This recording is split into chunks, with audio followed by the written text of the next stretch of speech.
Matthew's message, November 1, 2013.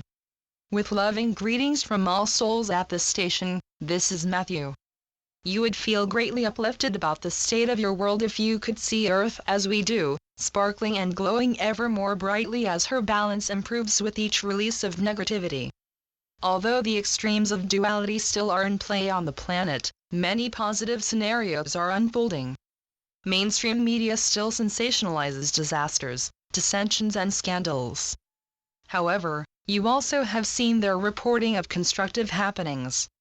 As discussions about diffusing Syria's civil war continue, inspections of that country's stockpiles of chemical weaponry are ongoing, and so are talks about Iran's nuclear development program. Pope Francis is cleaning house at the Vatican and investigations are widening into corporate corruption and criminal activities in the financial world. We see the young British royals, William, Catherine and their infant son George, infusing light into that monarchy, and pollution is being seriously addressed by some governments and corporations. The thread that unites those seemingly unrelated areas and innumerable others, including myriad promising developments at grassroots levels, is the increasingly powerful energy movement within and around the planet. Everything in your world that is flowing in consonance with that movement is gaining momentum and everything that is resisting the flow is coming apart at the seams. The long-standing propensity for war and oppressive policies and practices keeps weakening as the collective thoughts, feelings and actions on behalf of peace, freedom and truth keep intensifying. It is a joy for us to observe these wondrous effects of love-light energy. There will be a series of fits and starts in the most expansive areas of change, but there is no indication that any detours will be significant, and nothing can derail your society's progress. One aspect of this monumental, unique ascension journey is the varying degrees of physical, mental or emotional discomfort many are feeling as carbon-based cells absorb light and are transformed into crystalline structures. In previous messages we have offered guidance to relieve ascension-related conditions, and we ask readers who are expressing concerns about various health anomalies to please read those messages. July 4, 2013 message has the most comprehensive coverage. An email recently sent to my mother shows that the health issue in connection with ascension is begging for clarification. Mother, please copy that email here. Can you tell me what Matthew says about people's health improving before ascension? What I mean is, there are so many, mostly older people in various stages of ill health situations, some very serious. It doesn't seem possible that they will be able to ascend or advance spiritually without being able to become relatively healthy, or will they just die and only healthy people will inherit the physical 5D Earth? Thank you. First, planetary ascension and personal ascension are not the same, and it may be helpful to explain again that density has two definitions in a universal context: mass and/or the location of a mass and soul evolvement status, or station, in spiritual and conscious awareness, and the two densities can differ considerably. The planet has been on an ascension course for about 75 years, longer than most of her residents have lived there this time around. But throughout those years of traveling through third density location-wise, Gaia, the soul who embodied as the planet now called Earth, was at fifth density evolvement. Gaia and her planetary body originated in that density, and during the millennia that her residents' brutality to each other caused the planet to spiral downward, Gaia remained at her original evolvement status. Now then, physical health doesn't affect one iota a person's ascension spiritually and consciously, and that ascension isn't confined to lives on Earth. Many persons who had just reached fourth density evolvement status had soul contract longevity clauses that expired, so to say. They died and are living in their advanced status in nirvana or, if they so chose, some other equivalent spirit world.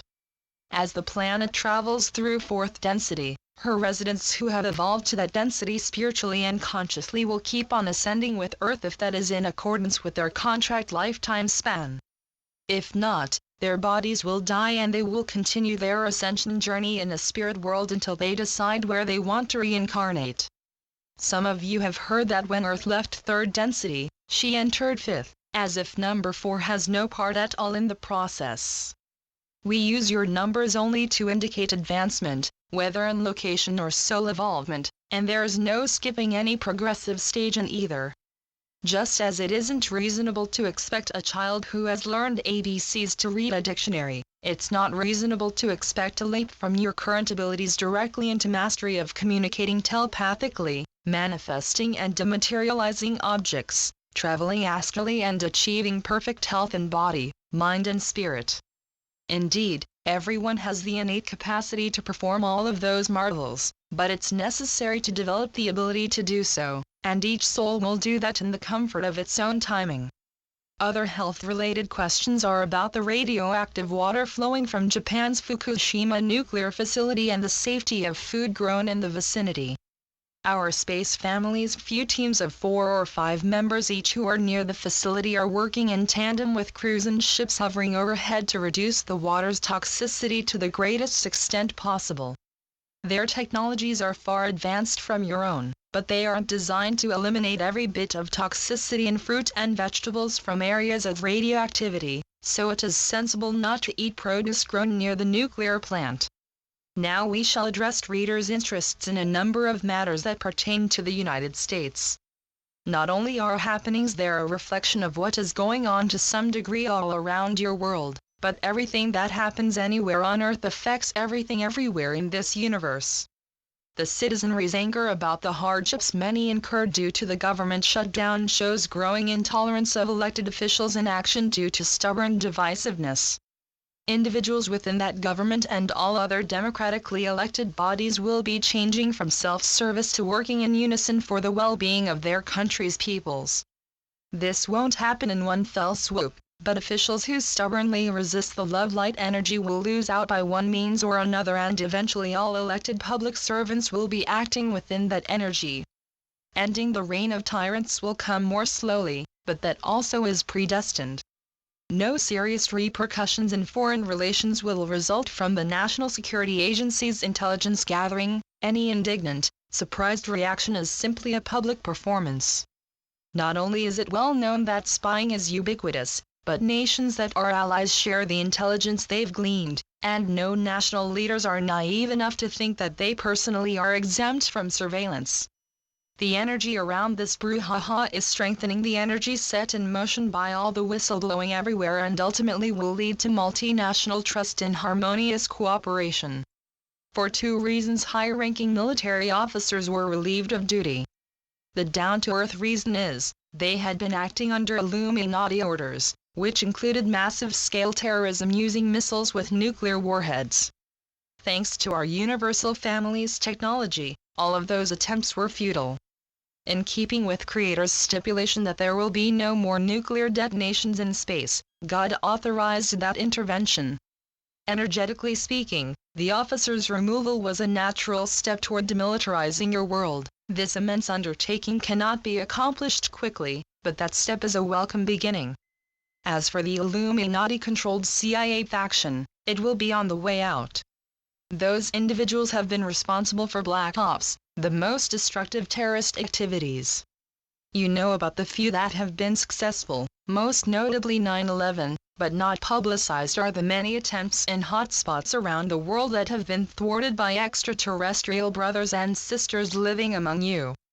They are permitted to do that in response to Gaia's request, but they cannot interfere with individuals' free will to avenge atrocities committed to their ancestors or to defend their radical beliefs. We have been asked our opinion about legalizing marijuana. We feel that this should have been done long ago worldwide for medical purposes because of this plant's many known benefits. That is why pharmaceutical companies' top management have suppressed its legal availability.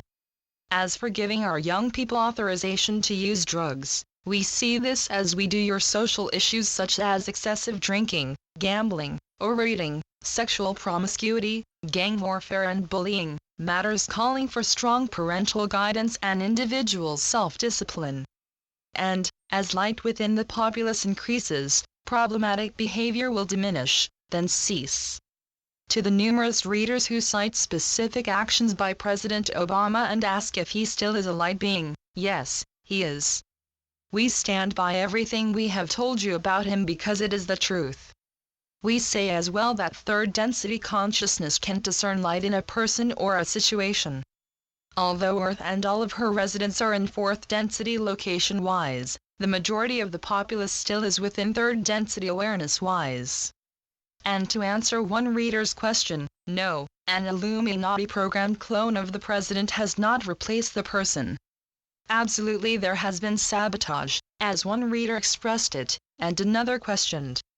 Is the frantic energy and discord around the Affordable Health Care Act Illuminati energy? Sabotaging the act, more commonly known as Obamacare, started immediately after President Obama announced his intention to make healthcare insurance available to people who were not receiving necessary treatment because they didn't have insurance or their policies didn't cover it.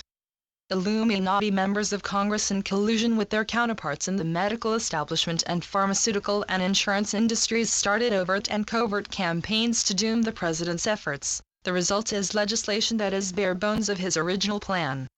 The Act's website is not free of sabotage, to be sure, but too many cooks in the kitchen working hastily with complex technological features contributed to the site's malfunctions. Individuals in Congress who are determined to uproot the Act will either fall by the wayside or join with their colleagues who see the soundness in preserving its positive aspects and changing the pesky parts. Eventually, the energy flow will bring healthcare equality and availability to everyone in your world. Inclusive measures will be full recognition of what you term alternative treatments. Nature's healing ingredients replacing chemical prescription drugs, which cause more harm than good.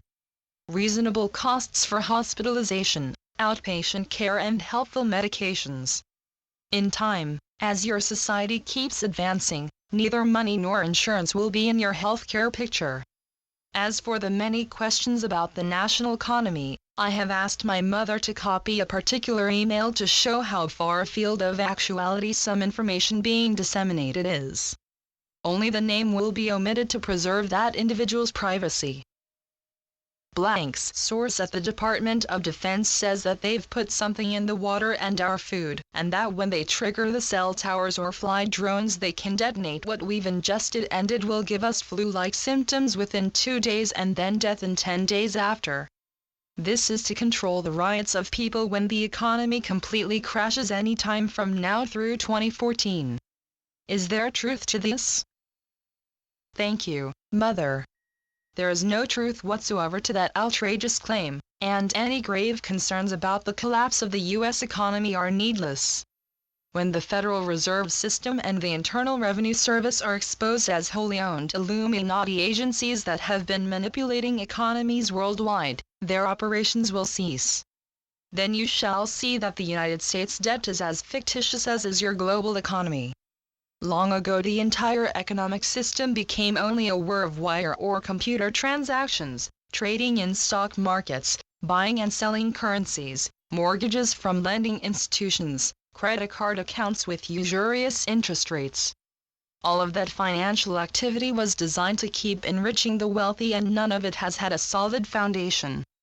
Ending the Illuminati devised and controlled network and returning to a monetary basis of precious metals will be handled as smoothly as possible to prevent confusion. Now then, it does appear that we have been pointing fingers at the bad guys around your world who persistently have resisted changes that would be in the best interests of the peoples, and we repeat our urgings in previous messages: forgive them.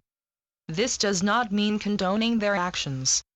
It means refraining from judgment and condemnation by understanding that those individuals are the weakest links in the unbreakable universal chain of souls, and the love light in your forgiveness uplifts them at the same time it advances your soul growth. The vital importance of forgiveness extends far beyond those individuals into the pre-birth agreements every one of you made. Because agreements are made by souls with conditional love and are designed to further the evolvement of all participants, each soul plays a role that offers others advancement opportunities.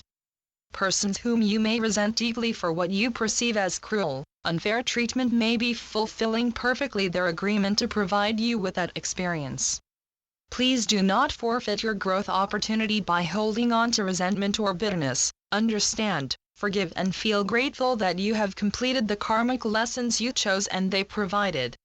If by words, actions or inaction you have done an injustice to any persons, tell them I'm sorry, please forgive me. Then forgive yourself. Letting go of guilt and remorse as well as bitterness and resentment will let peacefulness, joy and excitement flow into your heart. That is what ascension feels like.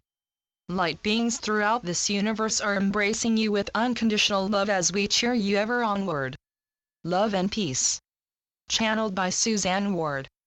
www.matthewbooks.com